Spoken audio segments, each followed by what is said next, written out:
सामान्य साथियों, जय श्री राम। रामचरित मानस की प्रेरक, प्रासादिक और प्रेरणास्पद प्रसंगावली में आज हम चर्चा करेंगे सूर्यवंश के ऐसे प्रतापी राजा जिन्होंने पृथ्वी से क्यों जन्म लिया। यह रहस्यमय प्रकरण अनेक रामायणों में है, से चीनी रामायण है, अद्भुत रामायण, कई रामायणों में, और सुप्रसिद्ध संत महात्माओं ने अपने व्याख्यानों में इसका विवरण दिया है। सामान्य साथियों, हम यहाँ ये भी बताना चाहेंगे कि ये जो हम द्वितीय शनिवार को रामचरितमानस रामायण इत्यादि पर जो चर्चा करते हैं, इसकी कई सम्मानित साथियों ने भूर भूर प्रशंसा करते हुए ये जिज्ञासा प्रकट की है कि क्या हम अपने कुछ प्रश्न या शंका या जिज्ञासा भी प्रकट कर सकते हैं। तो उन सभी का मैं हार्दिक स्वागत समादर करते हुए ये कहता हूँ कि आप अपने जो आपके मन में रामचरितमानस या इससे संबंधित प्रश्न हो वो भेज सकते हैं।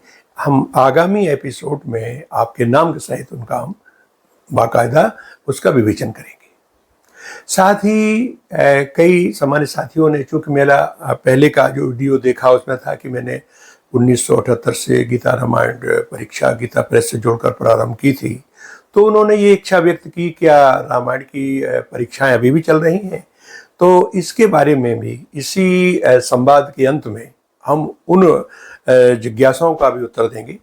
तो आशा है कि आप, चूँकि महत्वपूर्ण वो जिज्ञासाएं हैं गीता रामायण परीक्षा और गीता रामायण प्रचार संघ से संबंधित, तो आशा है कि आप उनमें भी अपनी सहभागिता प्रदान करके कृतार्थ करेंगे। अब हम विषय की ओर आपको ले चलते हैं। हुआ ये था कि सूर्यवंशी राजा अज बहुत प्रतापी राजा थे और वो भगवान शंकर के अनन्य भक्त थे। हुआ ये कि एक बार वो शिकार यानी आखेट के लिए जंगल में गए और एक सरोवर में उन्हें एक बहुत दिव्य भव्य कमल का फूल दिखाई दिया। उन्होंने सोचा चलो इसको तोड़ के ले चलते हैं, महारानी जी को देंगे। सरोवर में प्रवेश किया और जैसे ही वो कमल के पुष्प के पास जाते, पुष्प दूर हो जाता। कमोबेश इस तरह से काफी समय व्यतीत हो गया। राजा श्रमित भी हो गए, परेशान हो गए, लेकिन पुष्प उनके हाथ नहीं आया। तभी एक आकाशवाणी हुई, राजन आप निसंतान हैं और इसलिए ये पुष्प आपके हाथ नहीं आएगा। खैर, आकाशवाणी को सुनकर जो है व्यथित हृदय से थके हारे अपनी राजधानी लौट आए और सोचने लगे कि ऐसा क्या किया जाए कि मेरे संतान उत्पन्न हो। क्योंकि वो भगवान शंकर के अनन्य भक्त थे, उन्होंने अपने गुरु वशिष्ठ से पूछा तो उन्होंने कहा कि आप भगवान शंकर की आराधना करें, क्योंकि शंकर जी में वो शक्ति है। कहा गया कि भावई मेट सकें त्रिपुरारी, और अवधर दानी है, तो वो सब कुछ संभव कर सकते हैं। राजा जी ने भयानक तपस्या की।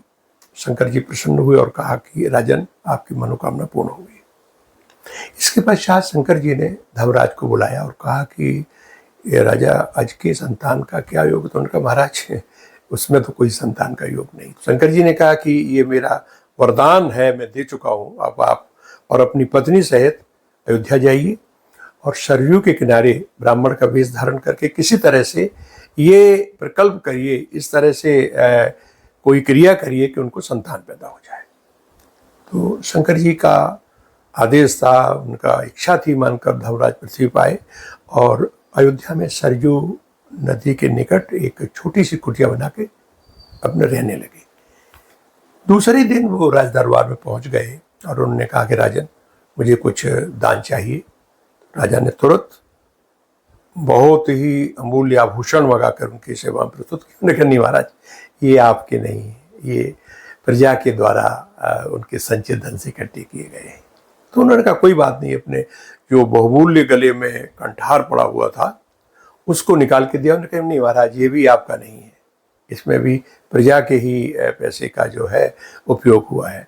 ठीक है राजन, यदि आपके पास अपना कोई धन नहीं है तो मैं जाता हूँ। राजा को बड़ा बुरा महसूस हुआ कि एक ब्राह्मण मेरे यहाँ से खाली हाथ लौट रहा है। चला गया। उन्होंने कहा कि महाराज आप देखे नहीं कभी? बोले हम अभी भी बाहर से तीर्थ यात्रा वगैरह से आए हैं, हमने आपका बहुत नाम सुना था तो हमने सोचा कुछ दान ले ले, और हम सरयू के पास में कुटिया बना के रहते हैं। राजा सोचने लगा कि मैं क्या करूं। बहुत सोच विचार करने के बाद उन्होंने तय किया कि रात्रि में जाकर के मैं कहीं मेहनत करूंगा श्रमिक की तरह, और जो पैसा आएगा मैं इन ब्राह्मण महोदय के चरणों में रखूंगा। रात गए, अपना भेष बदल के, तो एक जगह लोहार की दुकान थी जहाँ लोहे का काम हो रहा था, घनों से हथौड़ों से पीटा जा रहा था। उन्होंने बड़ा निवेदन किया कि महाराज मुझे धन की बहुत आवश्यकता है, आप मुझे काम दे सकते हैं? तो लोहार ने कहा ठीक है, हमारे यहाँ काम चल ही रहा है तो आइए काम करिए। राजा पूरी रात जिस तरह से लोहे को गर्म करके पीट करके और लोहे के औजार बनाए जाते हैं उस काम में लगे रहे, पसीना पसीना हो गए। खैर सुबह उसने, जो लोहार था, उसने इनको 1 टका दिया। ये टका को लेकर बड़े प्रसन्न भाव से कहा कि चलो अब ब्राह्मण जी के पास चलते हैं सरयू में के किनारे, सरयू में स्नान करके, और वो पहुंचे कि चलो हम दान देंगे। संयोग से वहाँ उस समय ब्राह्मण देवता नहीं थे, उनकी पत्नी थी, तो उन्होंने जैसे 1 टका दिया तो बड़े गुस्से दिखाते हुए उन्होंने फेंक के उन्हीं के ऊपर फेंका कि अरे 1 टका लेके आए आप। वो टका उनके मस्तिष्क में टकराया और खून की धार बहने लगी, और वो जो मुद्रा थी, टका था, वो भी खून से लथपथ हो गया और जमीन में गिर गया।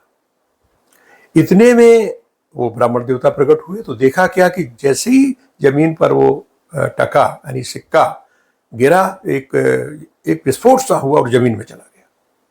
अब ब्राह्मण ने कहा कि महाराज वाह, आप तो ऐसे भी 1 टका भी लाए, वो भी मुझे नहीं दिया, लाइए खोद के दीजिए। तो वहां उनको खोदने का यंत्र नहीं फावड़ा इत्यादि दे दिया। राजा खोदने लगे और राजा को उस समय राजा का खून, राजा का पसीना गिरता जा रहा था।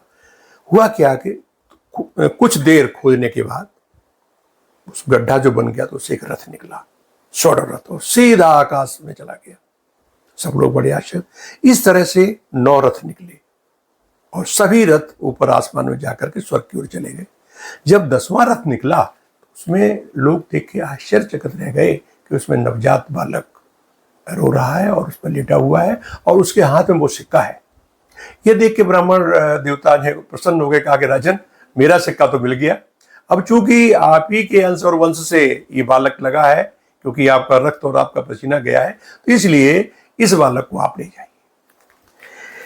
सामान्य साथियों, ये बालक ही दशरथ नाम से कहलाया, क्योंकि 10वें रथ पे निकला था और इतने प्रतापी राजा हुए कि 10 दिशा में इनकी जो है, इनके पराक्रम, इनके प्रभाव और इनकी कीर्ति का पताका फहरा रहा था। यहाँ तक कि देव संग्राम, युद्ध में भी जाकर के, संग्राम में जाकर देवताओं की मदद किया करते थे। और आगे तो आप जानते हैं कि भगवान श्री राम ने इनके घर में जन्म लेकर के कृतार्थ किया।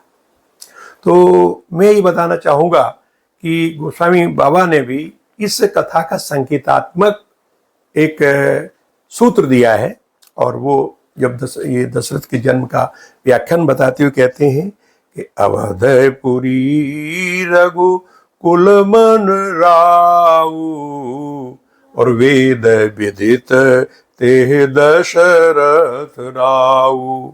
यानी वेद विदित, यानी इसका मतलब गोस्वामी जी ने उन तमाम वृत्तांतों को जो अनेक रामायणों में है उनका संकेत करते हुए कहा कि वेद विदित ते दशरथ ना हो। तो इस तरह से इस प्रसंग को मैंने आपकी सेवा में सुनाया। अब जैसा कि मैंने पहले कहा, कुछ साथियों ने जिज्ञासा की थी कि यदि हम रामचरितमानस या इस पर कुछ हम पूछें, प्रश्न, शंका, जिज्ञासा, उनका स्वागत है।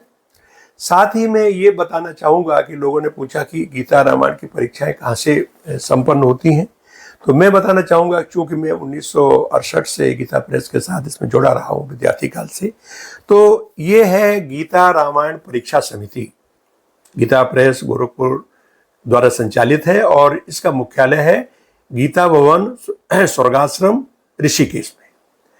तो आप चाहें, अब चूँकि जुलाई से इसका परीक्षा का क्रम शुरू होता है, तो पत्र लिख करके आप केंद्र स्थापना पत्र मंगा सकते हैं, और उसमें यदि आपके यहाँ 16 छात्र हो जाते हैं, उनकी उम्र का उसमें कोई बाधा नहीं है, किसी भी उम्र के हो, कोई उनका बस मानस के प्रति प्रेम हो तो आप भर सकते हैं। इसमें शिशु प्रवेशिका, प्रथमा, मध्यमा, उत्तमा और विशारद की डिग्रियां का है या प्रमाण पत्र मिलते हैं, और शुल्क नाम मात्र का है।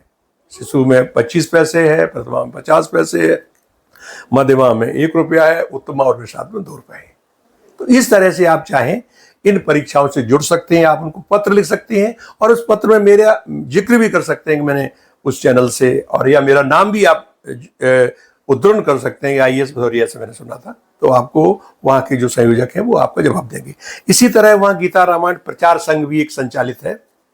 इसमें क्या होता है कि आप गीता और रामायण का पाठ करते हैं तो आप उसके सदस्य बन सकते हैं और उसको अपने पाठ की विधिवत सूचना दे सकते हैं। इसके लिए भी इसका एक प्रारूप फार्म बनाया गया है, इसी में है। उनको आप, चूंकि ये भी मुख्यालय उसका गीता भवन में है, तो इस तरह से ये आवेदन पत्र है, आप भर करके अपनी नियमित साधना की जो आपकी वृत्ति है इसकी सूचना दे सकते हैं।